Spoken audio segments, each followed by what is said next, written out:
Hello and welcome to all. आज हमारा topic है करंट डिस्प्लेसमेंट करंट डेंसिटी और डिस्प्लेसमेंट करंट। तो सबसे पहले डिस्प्लेसमेंट करंट होता क्या है। सबसे पहले डिस्प्लेसमेंट करंट की डेफिनेशन हम लोग देख लेते हैं। तो डेफिनेशन कुछ इस तरीके से है डिस्प्लेसमेंट करंट की। A limited shifting of electric component that occurs within a dielectric when a voltage is applied to or removed from it and that corresponds to the current in the circuit supplying the voltage। इसको हम लोग बोलते हैं displacement current. Simple भाषा में अगर इससे बात करें तो किसी भी इलेक्ट्रिक कंपोनेंट का या फिर आप कह सकते हैं इलेक्ट्रॉन का लिमिटेड शिफ्ट होना और विद इन द डाइलेक्ट्रिक मतलब डाइलेक्ट्रिक की मौजूदगी में, तब क्या होता है, वो कब होता है जब थोड़ा सा शिफ्टिंग कब होता है, जब आपका वोल्टेज को अप्लाई किया गया हो या फिर रिमूव किया गया हो। मतलब एग्जाम्पल अगर अप्लाई और रिमूव का एग्जाम्पल अगर हम लोग दे तो जैसे कैपेसिटर आपका चार्जिंग और डिस्चार्जिंग होता है तो उसमें क्या होता है, इलेक्ट्रॉन का फ्लो होता है थोड़ा एनोड से कैथोड तक का। ठीक है, तो ये एक एग्जाम्पल हो गया। तो जब आपका वोल्टेज अप्लाई और रिमूव किया जाता है किसी भी डाइलेक्ट्रिक की मौजूदगी में और कोई इलेक्ट्रिक कंपोनेंट जैसे इलेक्ट्रॉन हो गया उसका थोड़ा सा शिफ्ट होता है, लिमिटेड शिफ्ट होता है, तो उसको हम लोग क्या कहते हैं, डिस्प्लेसमेंट करंट। क्यों? क्योंकि उसके कारण क्या होता है, थोड़ा सा करंट आपका फ्लो होता है। तो ये हो गया आपका definition of displacement current. Now किसी भी स्टैटिक इलेक्ट्रोमैग्नेटिक फील्ड के लिए आपका एम्पियर सर्किटल लॉ किस तरीके से लिखते हैं, del cross H is equal to J. ये आपका एम्पियर सर्किटल लॉ है। अब हम लोग क्या करते हैं, दोनों साइड दोनों साइड हम लोग क्या करते हैं, डाइवर्जेंस लेते हैं। ओके, यानी दोनों साइड हम लोग डाइवर्जेंस लेंगे तो हमको क्या करना पड़ेगा, दोनों साइड डाइवर्ज एक के साथ एक डाइवर्जेंस करना ही पड़ेगा हमें। ओके, तो डाइवर्ज जैसे ही हम लोग डाइवर्जेंस करते हैं तो देखिए ये हमने किया डाइवर्जेंस इसका। ठीक है, यानी del dot del cross H किया हमने, दोनों तरफ हमने क्या किया, डाइवर्जेंस किया। ओके, सो वेक्टर आइडेंटिटी के अनुसार डाइवर्जेंस अगर किसी भी कर्ल, ये आपका डेल क्या है, एक तरीके का कर्ल है। किसी भी कर्ल का अगर हम लोग डाइवर्जेंस करते हैं वेक्टर, तो उसका जो वेक्टर फील्ड होता है वो उसका जीरो होता है। ये ये कहां से आया, according to vector identity. Okay, यानी ये जो इक्वेशन है हमारा, ये इक्वेशन के इक्वल टू हम लोग क्या लिख सकते हैं, जीरो भी लिख सकते हैं। ठीक है, तो ये लिख दिया हमने जीरो। लेकिन हमारे पास क्या है, इक्वेशन ऑफ कंटिन्यूटी है। तो इक्वेशन ऑफ कंटिन्यूटी क्या कहना चाहती है कि del dot J is equal to क्या होता है हमारा, del rho V upon del T. ठीक है, ये आपका del rho V upon del T है। तो ये जो इक्वेशन था, कौन सा, ये वाला इक्वेशन, ये वाले इक्वेशन से एक चीज क्लियर होती है। क्या चीज होती है कि जो उसकी rho del rho V upon del T जो इक्वेशन में है वो किसके इक्वल है, वो हमारे जीरो के इक्वेशन, जीरो के इक्वल है। तो ये वाला जो इक्वेशन है, ये वाला इक्वेशन वो हमारा ट्रू मतलब सही साबित होता है। ठीक है, अब ये वाले जो दो इक्वेशन हमने लिए, ये दो इक्वेशन हमारे टाइम वेरिंग फील्ड के लिए नहीं है। मतलब टाइम इन वेरिंग फील्ड होता है तब जाके ये दोनों इक्वेशन यूज होते हैं, लेकिन टाइम वेरिंग फील्ड के लिए ये दोनों इक्वेशन यूज नहीं होते हैं। सो हम लोग क्या करेंगे, हम लोगों को क्या करना है, ये जो हमने सबसे पहला इक्वेशन लिखा, कौन सा वाला, ये वाला इक्वेशन, ये वाला इक्वेशन। ठीक है, ये वाले इक्वेशन को हमको थोड़ा मॉडिफाई करना पड़ेगा। तो मॉडिफाई में हम लोग क्या करेंगे, एक टर्म ऐड करेंगे, वो टर्म होगा हमारा एन। क्या होगा हमारा टर्म, हो क्या होगा हमारा एन होगा।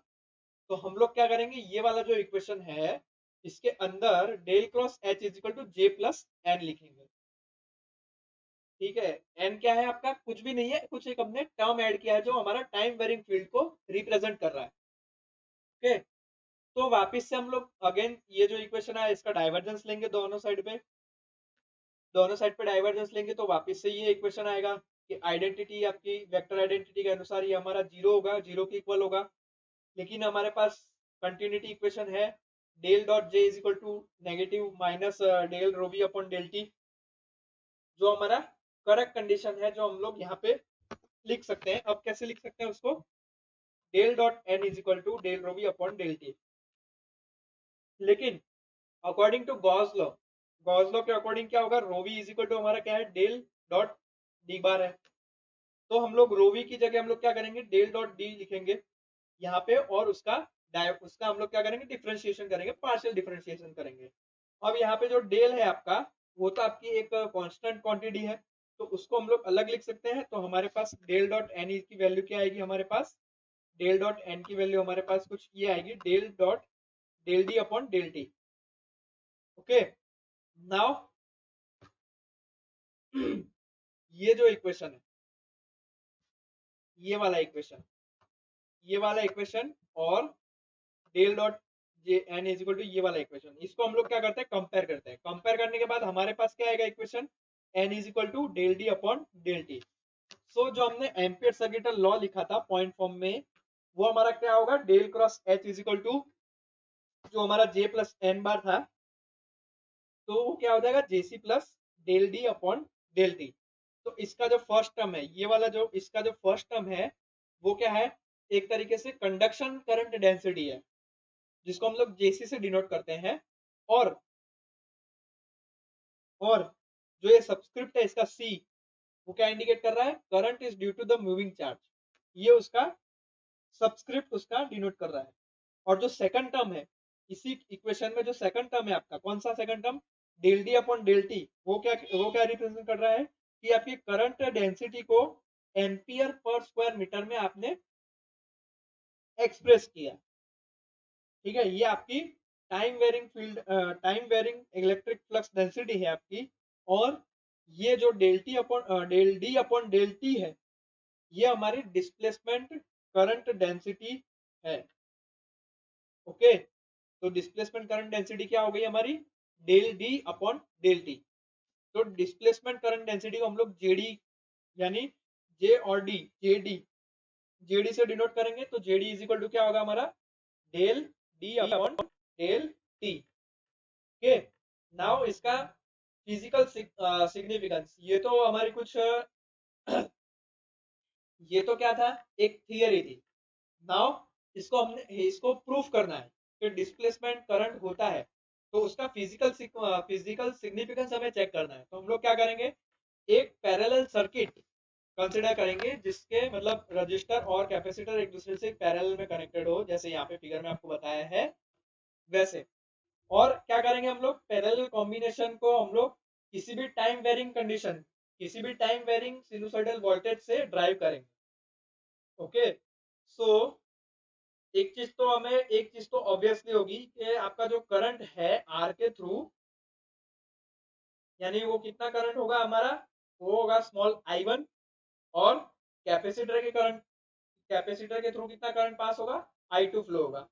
क्यों, क्योंकि करंट आपका दो पार्ट में यहाँ पे डिवाइड हो जाएगा, क्योंकि आर और सी आपका पैरेलल में कनेक्ट है इसीलिए। ओके, नाउ जो करंट रजिस्टर के थ्रू आपका फ्लो हो रहा है, वो आपका डिफरेंट है, किसके रिस्पेक्ट में, कैपेसिटर में जितना करंट फ्लो हो रहा है उसके रिस्पेक्ट में। वो दोनों का जो करंट है वो एक दूसरे से अलग है, यानी I1 और I2 की वैल्यू जो होगी वो अलग अलग होगी। तो हम लोग सबसे पहले तो I1 लिखते हैं, यानी जो हमारा करंट रजिस्टर में से पास हो रहा है, वो कितना करंट पास हो रहा है, I1, स्मॉल I1 जितना। तो उसको हम लोग कैसे लिख सकते हैं, V अपॉन R लिख सकते हैं। ओके, तो ये जो I1 है आपका, ये जो I1 है आपका, वो आपका क्या हो सकता है, वो आपका कंडक्शन करंट हो सकता है। क्यों, क्योंकि आपके जो एक्चुअल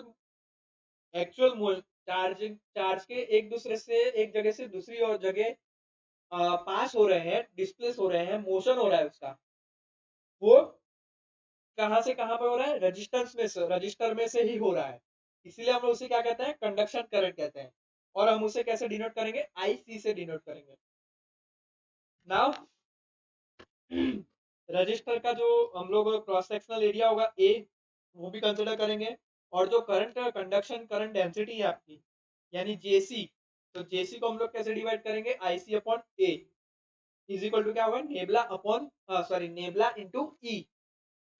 ओके, ये जो है आपका कंडक्शन करंट है, किसमें से, रजिस्टर में से, ये आपको ध्यान रखना है। ओके, नाउ अब रजिस्टर की तो बात हो गई, लेकिन अब कैपेसिटर की बात करते हैं। तो इनिशियल में जब आपने स्टार्टिंग में जब आपने वोल्टेज दिए होंगे, अप्लाई किए होंगे, जो करंट जो फ्लो हो रहा होगा, उस टाइम क्या होगा, स्टार्टिंग में तो आपका कैपेसिटर जीरो, मतलब उसका जीरो चार्ज होगा, इनिशियल चार्ज जो होगा उसका जीरो होगा। तो जैसे आप धीमे धीमे वोल्टेज अप्लाई करेंगे पैरेलल प्लेट कैपेसिटर में, तो करंट आपका किस तरीके से फ्लो होगा, धीमे धीमे करंट आपका कुछ इस इक्वेशन के अकॉर्डिंग फ्लो होगा, I two is equal to C DV by D T. Okay, now हम लोग क्या करते हैं, दो जो हमने कैपेसिटर यूज किया, यानी दो पैरेलल प्लेट कैपेसिटर यूज किया, उसके दोनों के प्लेट के बीच का डिस्टेंस हम लोग क्या कंसिडर करते हैं, स्मॉल डी। और उन प्लेट के बीच में एक डाइलेक्ट्रिक मटेरियल कंसिडर करते हैं जिसकी परमिटिविटी आपको दे रखी है एप्सिलॉन। तो I2 अब किस तरीके से फ्लो होगा, कैपेसिटर आप लोग किस तरीके से लिखेंगे, यानी C is equal to value आप क्या लिखेंगे, epsilon A D DV by D. तो हमारे ये क्या होगा, I2 epsilon A D DV by D. तो ये जो करंट है जो हमारे कैपेसिटर में से फ्लो हो रहा है, वो करंट हमारा क्या होगा, उसको क्या कहेंगे हम लोग, डिस्प्लेसमेंट करंट बोलेंगे, जिसको हम लोग डिनोट करेंगे आईडी से। तो इलेक्ट्रिक फील्ड आपका कुछ प्रोड्यूस होगा by the voltage applied between the two plates. तो वो कैसे होगा, E is equal to V by D. तो V इज इक्वल टू क्या लिखेंगे, डी ई लिखेंगे हम लोग। तो अब ये जो V की वैल्यू आई, ये V की वैल्यू हम लोग ये वाले इक्वेशन में पुट करेंगे। ये वाले इक्वेशन में पुट करने पर हमारे पास क्या वैल्यू आएगी, I D is equal to epsilon A D E by D T. Okay, now ratio of current to the area of plate is the current density. Current density की क्या हो सकती है डेफिनेशन, जो आपका एरिया है उसमें कितना करंट फ्लो हो रहा है, वो आपका क्या हो सकता है, एक करंट डेंसिटी हो सकती है। तो करंट डेंसिटी जिसको हम लोग जेडी से डिनोट करते हैं, तो जेडी इज इक्वल टू क्या होगा, आईडी अपॉन ए होगा। तो आईडी की वैल्यू, ये जो इक्वेशन में जो वैल्यू आई वो हम लोग ये वाले इक्वेशन में पुट करेंगे, देन आगे हम लोग फाइंड आउट करेंगे। तो जेडी इज इक्वल टू क्या आएगा, del D upon del T. ये हो गया हमारा साबित। तो ये फिजिकल सिग्निफिकेंस था किसका, डिस्प्लेसमेंट करंट डेंसिटी का। ओके, तो डिस्प्लेसमेंट जो कंडक्शन करंट डेंसिटी कितनी है, नेबला ई, और डिस्प्लेसमेंट करंट डेंसिटी कितनी है, del D upon del D. तो टोटल करंट डेंसिटी हमारे क्या होगी, J is equal to J C plus JD, मतलब nabla E plus del D upon del T. ये हमारी टोटल करंट डेंसिटी होगी, किसकी, जो सर्किट हमने कंसिडर करी उसकी। नाउ कुछ इंपॉर्टेंट कंक्लूजन है जो हमको यहाँ जो हमने थियरी पढ़ी और उसका जो फिजिकल सिग्निफिकेंस देखा, उसके ऊपर से कुछ कंक्लूजन निकल के आते हैं। वो कंक्लूजन क्या है, तो कंक्लूजन कुछ इस तरीके से है कि कितने मटेरियल्स होते हैं जहाँ पे हमारा गुड कंडक्टर होता है और परफेक्ट डाइलेक्ट्रिक मटेरियल से बना होता है, लेकिन कुछ मटेरियल्स ऐसे होते हैं जो हमारा गुड कंडक्टर की कैटेगरी में नहीं आते और ना तो परफेक्ट डाइलेक्ट्रिक की कैटेगरी में आते हैं।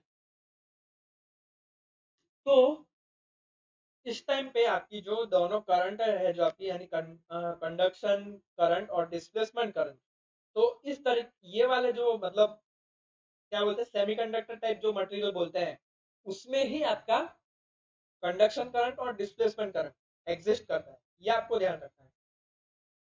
मतलब इसका मतलब क्या है, कंडक्टर, गुड कंडक्टर और जो आपका परफेक्ट डाइलेक्ट्रिक है यानी इंसुलेटर है, उसमें आपकी कंडक्शन करंट और डिस्प्लेसमेंट करंट आपका एग्जिस्ट नहीं करता, सिवाय जो आपका सेमीकंडक्टर मटेरियल आप यूज करते हैं उसमें आपका कंडक्शन करंट और डिस्प्लेसमेंट करंट एग्जिस्ट करता है। ये आपको ध्यान रखना है। और जो रेशियो है, किसका किसका रेशियो, जो आपका कंडक्शन करंट आया और डिस्प्लेसमेंट करंट आया, उसका जो रेशियो है तो उसका रेशियो आप लोग कैसे लिखेंगे, JC upon JD is equal to nabla upon omega epsilon. ठीक है, ये आपको ध्यान रखना है, ये इक्वेशन बहुत ही काम का है। ओके, अब आपको कुछ की पॉइंट्स हैं वो याद रखने हैं। जब भी आप कंडक्टर यूज कर रहे हैं तो कंडक्टर में जो आपका कंडक्शन करंट है वो आपका लार्ज होता है as compare to the displacement current. तो हम लोग कंडक्टर में किसको कंसिडर करते हैं? Only for conduction current. Only conduction current को ही हम लोग क्या करते हैं?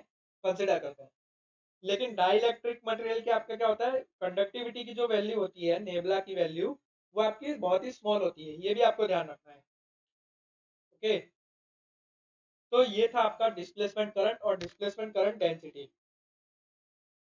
इसी के साथ हमारा ये जो टॉपिक है वो कंप्लीट होता है। नाउ जब हम लोग नेक्स्ट लेक्चर लेंगे तब नेक्स्ट लेक्चर में हम लोग मैक्सवेल्स इक्वेशन को कंप्लीट करेंगे और इसी के साथ हमारा ये जो चैप्टर है वो चैप्टर हमारा कंप्लीट होगा। ओके, टिल देन, जय हिंद।